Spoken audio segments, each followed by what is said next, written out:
Welcome to the Cryptosphere. This is Cryptogenic coming at you. Today is Thursday, April 15th, 5:03 p.m. here in sunny California. The sun is shining, the nice breeze is blowing, the birds are chirping, and the flowers are blooming.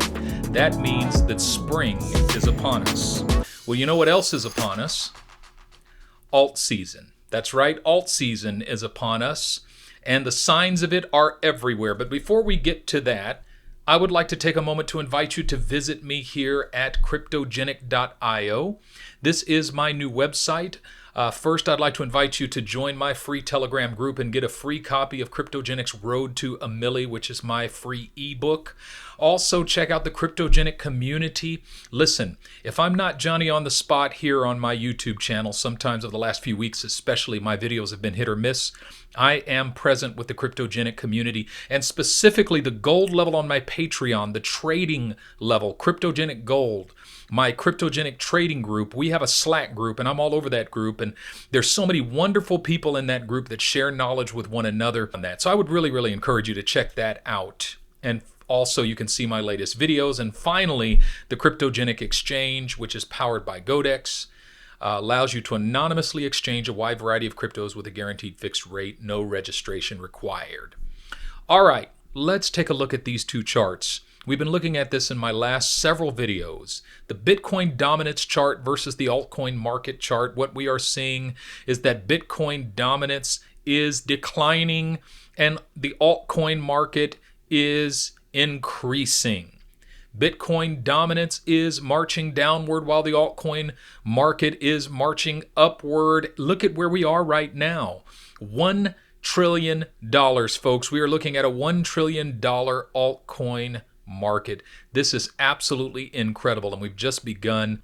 So that means altcoin season is upon us. But the question is, if Bitcoin dominance is decreasing and the altcoin market is increasing, how is it that Bitcoin itself is increasing? Because what we're seeing is that Bitcoin just pressed into a higher high. So aren't we super bullish on Bitcoin? How could we be seeing this big red line here for Bitcoin dominance and this huge green line for the altcoin market when Bitcoin is still going up? Well, let's take a look. First of all, we validated this inverse head and shoulders theory.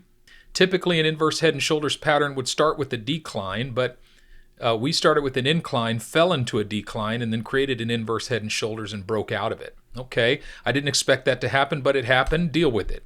What does this mean, though? We see this break of the RSI, and this line became support here. All right, so Bitcoin is bullish now, right? But how bullish? How far can Bitcoin go? Well, let's go back to this chart that we began with.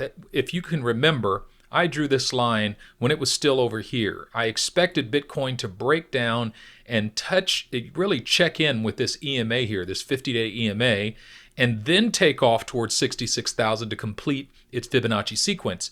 It simply did not come down as far as I anticipated that it would come down. I anticipated that we would take off and head back towards 66,000 to finish off Bitcoin's Fibonacci sequence. I did not anticipate that we would not drop down and check in here with this 50-day EMA. But what we're seeing if we look down at the RSI is that Bitcoin continues to make lower highs in the RSI. Even though it's making higher highs in the price action, it's still making lower highs in the RSI, which means that the decline, the momentum for Bitcoin is still decreasing, even though it's still got a little bit of juice left in the tank. Honestly, I sincerely doubt that it's going to make it above the 66,000 mark. I think Bitcoin is going to peter out. I think it's going to go into correction, and I think all heaven is going to break loose in the altcoin market, and we're already beginning to see it. I mean, just take a look at Litecoin. Litecoin is bullish in the RSI, bullish in the MACDs. We've broken above this trend line here, and the break of this trend line gives us a target of $575. It broke above this trend line down here, and the break of this trend line gave us a target of $367. So our two targets are 367 and 574. Now, of course, there's a couple of possibilities that could happen here. Litecoin could break back down here and move towards a retouch of this EMA, probably somewhere around $225. It could do something like this and then turn around and break out again. It could do something like that. Or it could make this line support and bounce off this trend line and just head up towards these two targets. We will just have to see. But all I know is that the MACDs are bullish, the RSI is bullish, the price action is bullish, LTC is bullish. BCH is bullish. We've had these lower highs in the RSI, and boom, we broke out of the trend. RSI is breaking out. Boom, MACDs are breaking out. Look at this junk. And boom, look at the price action. Broke out of this beautiful cup pattern. And the next target for BCH is $1,212. Let's go. XRP. Now, of course, we're all very bullish on XRP and excited to see what XRP has done. However, we were channeling here and we broke bearish out of this channel. And so a bearish break from this channel means that we could break as low as a 25% breakdown, which would be just a slight correction, which would take us down to $1.29. Or this line of support here at $1.48 could hold. And even still, it looks like right now we're finding support over here at $1.68. And so if that line holds, then we're good. But breaking out of this trend, it simply means we're going to consolidate for a while before we start heading up to our next target. But our next target is $3.16, because if we step back and look at this on more of a macro perspective, we've broken above this trend. Really, this trend goes all the way back to February, early February, February 12th. We've broken above this trend.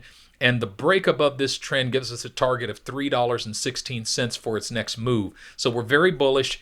We just might have to spend a little bit of time consolidating, and that is not a problem at all in the long run. Then, of course, DGB. I've been waiting for DGB. I've been expecting DGB to break out, and we've had a little breakout here above this little trend here, and that break should take us up to about 18 cents, which is cool, but I'm looking for a parabolic move for DGB, and that parabolic move should not be long. Same thing here with ADA, Cardano.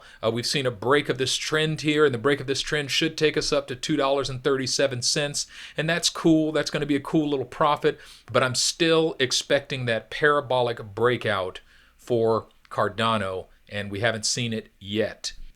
So with all that being said, folks, I think we simply need to sit tight and relax, not care so much about what happens in the short term. Just simply make it your aim to sleep in peace every night, wake in joy every morning, and walk in love every day.